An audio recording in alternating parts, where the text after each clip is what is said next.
पंचकुल नाम का एक गांव था। उस गांव में सोमवती नाम की एक विधवा औरत अपनी बहू सुमन के साथ रहती थी। सोमवती का झोपड़े के पास ही एक जमीन का छोटा सा टुकड़ा था। उसी जमीन में सोमवती ने कई तरह के फूलों के पौधे उगाए हुए थे। उन्हीं पौधों की माला बनाकर सोमवती बेचा करती थी और घर चलाया करती थी। पर सुमन अपनी सास की बिल्कुल भी मदद नहीं करती थी। वो बस दिन भर सजने संवरने में ही लगी रहती थी। बहू, कुछ तो शर्म करो। तुम एक विधवा होकर इतना सज धज के घूमोगी तो गांव वाले बातें बनाएंगे। ये अच्छी बात नहीं है। वैसे भी एक विधवा को ये सब शोभा नहीं देता। शादी के 2 दिन बाद ही मेरा पति मर गया। मुझे सजने संवरने का मौका ही नहीं मिला।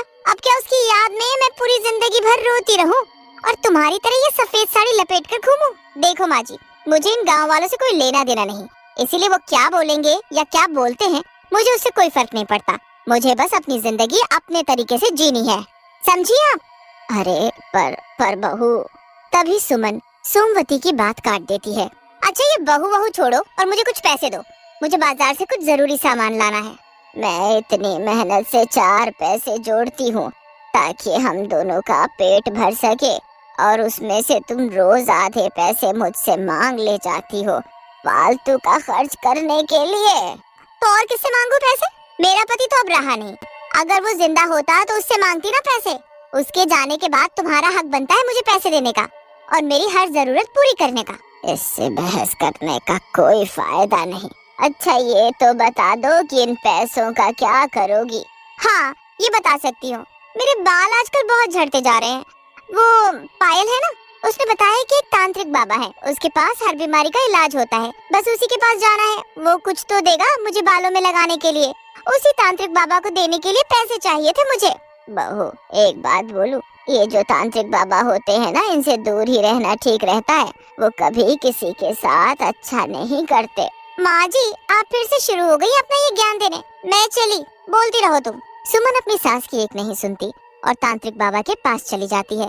तांत्रिक बाबा सुमन को एक शीशी में तेल देता है और उसे रोज रात को बालों में लगाने को बोलता है। सुमन बिल्कुल वैसा ही करती है। पर एक दिन सुबह सुबह जब सुमन अपने आप को शीशे में देखती है तो वो हैरान रह जाती है, क्योंकि उसके सिर पर 2 सींग निकल आए थे। हे भगवान, ये तो मेरे सिर पर सींग कैसे निकल आए? ये तो बहुत मजबूत है, उखाड़ने पर भी नहीं निकल रहे। अब मैं क्या करूं? ये कैसे हो गया? कुछ समझ नहीं आ रहा मुझे तो। ऐसा करती हूँ, मैं अभी तांत्रिक बाबा के पास जाती हूँ, शायद वही इसे ठीक कर पाए। छुपते छुपाते सुमन तांत्रिक बाबा के पास पहुँचती है। बाबा, देखो ना मेरे सिर पर ये सींग कैसे निकल आए। मैंने तो आपका दिया हुआ तेल लगाया था और कुछ नहीं, फिर भी पता नहीं ये कैसे हो गया। अगर किसी ने मुझे ऐसी हालत में देख लिया तो बहुत हंसी उड़ेगी मेरी। क्या आप इसे ठीक कर सकते हो बाबा? जब मैंने ही इन्हें उगाया है तो मैं ठीक क्यों करूं इन्हें? क्योंकि ये सब मेरे इस तेल की वजह से हुआ है। मैंने तुम्हें बाल उगाने का नहीं, सींग उगाने का तेल दिया था, और वो इसलिए दिया क्योंकि मुझे इन सींगों की बहुत जरूरत थी। मुझे तुम्हारे सिर से ये सींग चाहिए। इन्हें उखाड़ कर लाओ, मुझे दो। नहीं, मैं नहीं उखाड़ सकती इन्हें। अगर मैंने इन्हें उखाड़ दिया तो मैं मर जाऊंगी। बाबा, आप इन्हें अभी के अभी मेरे सिर से हटाओ, नहीं तो मैं शोर मचा मचा कर लोगों को इकट्ठा कर दूंगी। तांत्रिक सुमन के सींगों को कस के पकड़ लेता है और उन्हें उखाड़ने लगता है। तभी वहाँ सुमन की सास उसे ढूंढती हुई पहुँच जाती है। तांत्रिक घबराहट के मारे सुमन को पास की खाई में फेंक देता है और चुपचाप आंखें बंद करके बैठ जाता है। बाबा, आपके पास मेरी बहू सुमन तो नहीं आई थी? मैं सुबह से उसे ढूंढ रही हूँ पर पता नहीं कहाँ चली गई वो। आपके पास वो अक्सर आती रहती है, इसीलिए आपसे पूछने चली आई। मेरे पास सुमन नाम की कोई औरत नहीं आई। तुम जाओ यहाँ से कहीं और ढूंढो अपनी बहू को। नहीं आई? फिर कहाँ चली गई? ये बहू बिना कुछ बता कर भी नहीं जाती कभी।